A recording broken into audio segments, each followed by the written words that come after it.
Welcome to ASHA vlogs. ఈరోజు బీరకాయ కోడిగుడ్డు కర్రీ ఎలా చేసుకోవాలో మా ఇంట్లో ఎలా చేసుకుంటామో చూపిస్తున్నానండి. కావలసినవి మీకు వీడియోలో కనిపిస్తున్నాయి చూడండి. బీరకాయ, టమాటా, ఉల్లిపాయ, కొత్తిమీర, కరివేపాకు, అల్లం వెల్లుల్లి పేస్టు. వాటిని కట్ చేసి పక్కన పెట్టుకున్నానండి. కావాల్సిన పొడులు అయితే మాత్రం కల్లుప్పు, పసుపు, కారం, ధనియాల పొడి, గరం మసాలా అండి. ఇప్పుడు నేను ఆల్రెడీ ఎగ్స్ని ఉడికించి పెట్టుకున్నాను. ఉడికించి పెట్టుకునే ఎగ్స్కి చూపించిన విధంగా ఘాట్లు పెట్టుకొని ఆయిల్లో ఫ్రై చేసుకుంటామండి.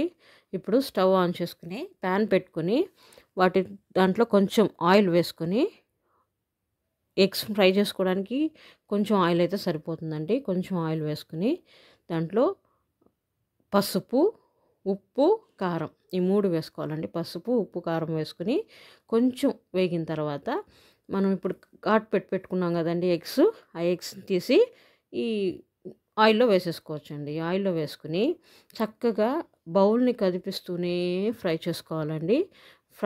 ఎగ్స్ మాడకుండా నీట్గా ఇలా బౌల్ మాత్రం కదిపించాలి, గరిటె పెట్టొద్దండి. గరిటె పెట్టకుండా నీట్గా ఫ్రై చేసుకున్నాను చూడండి. ఇక్కడ ఫ్రై చేసేసుకున్నాను, నీట్గా ఫ్రై అయ్యాయి. వీటిని తీసి ప్లేట్లో పెట్టేసుకుంటున్నానండి. ఇప్పుడు అదే ఆయిల్లో కొంచెం ఆయిల్ ఎక్కువ వేసుకుని ఆవాలు హాఫ్ స్పూన్ జీలకర్ర వేసుకొని ఆనియన్స్ వేసుకొని ఫ్రై చేసుకుంటున్నాను. ఆవాలు, జీలకర్ర క్లిప్ మిస్ అయింది, మీరు అవి వేసుకోండి.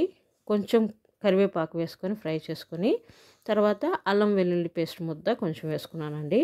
ఒక 3 టేబుల్ స్పూన్ వరకు వేసుకున్నాను. తర్వాత కొత్తిమీర కాడలు వేసుకొని ఫ్రై చేసుకున్నాను. అల్లం వెల్లుల్లి పేస్టు పచ్చివాసన పోయే వరకు వేయించుకొని, అల్లం వెల్లుల్లి పేస్ట్లో పచ్చివాసన పోయిన తర్వాత టమాటోస్ని యాడ్ చేసుకున్నానండి. కట్ చేసిన టమాటోస్ని కొంచెం మగ్గించుకోవాలి. ఈ మాత్రం బాగా మగ్గాలండి టమాటా మగ్గిన తర్వాత కట్ చేసి పెట్టుకున్న బీరకాయని కట్ చేసేటప్పుడు మొత్తం స్కిన్ అంతా వెళ్ళేలా కట్ చేయకుండా కొంచెం తీసేసుకొని నీట్గా క్లీన్ చేసుకొని కట్ చేసుకుంటే కొంచెం బీరకాయలో క్రంచీనెస్ ఉంటుందండి, బాగుంటుంది టేస్ట్. కొంచెం బాగా నీట్గా కలుపుకొని ఆ కట్ చేసుకున్న బీరకాయలన్నీ కర్రీలో వేసి కలుపుకోవాలండి. బాగా కలుపుకున్న తర్వాత ఇప్పుడు టమాటా అన్నీ బీరకాయలో కలిసిపోయాయి.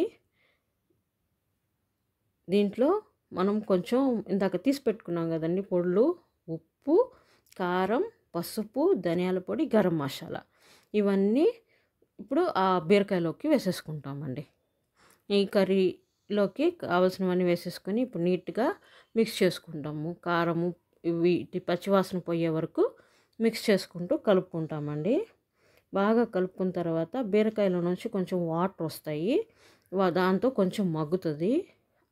మగ్గించుకొని తర్వాత నేను ఇక్కడ 750 ml వాటర్ అయితే అవసరపడుతుందండి. నేను చేసిన కర్రీకి 750 ml వాటర్ అయితే పడుతుంది. కాబట్టి నేను ఇక్కడ 750 ml వాటర్ అయితే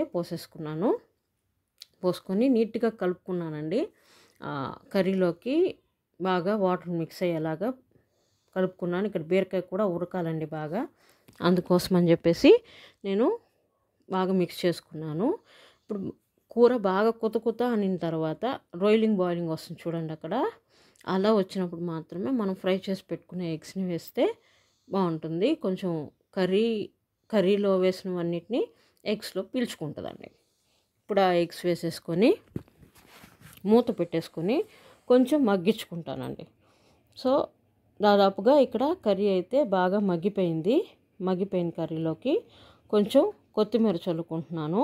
కొత్తిమీర చల్లుకొని మూత పెట్టుకొని కాసేపు అలానే స్టవ్ మీదే ఉంచుతానండి. వేడికి కొంచెం ఫ్లేవర్స్ అన్నీ దిగడానికని.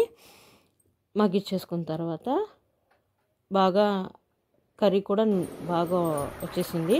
ఇప్పుడు దాన్ని తీసుకొని సర్వింగ్ బౌల్లోకి తీసుకొని కొత్తిమీరతో గార్నిష్ చేసుకున్నాను. కోడిగుడ్డు కర్రీ అయితే రెడీ అయిపోయింది. కర్రీ కనుక మీకు నచ్చినట్లయితే ట్రై చేసి ఎలా వచ్చిందో కమెంట్ చేయండి. వీడియో నచ్చితే సబ్స్క్రైబ్ చేసి, లైక్ చేసి, షేర్ చేయండి.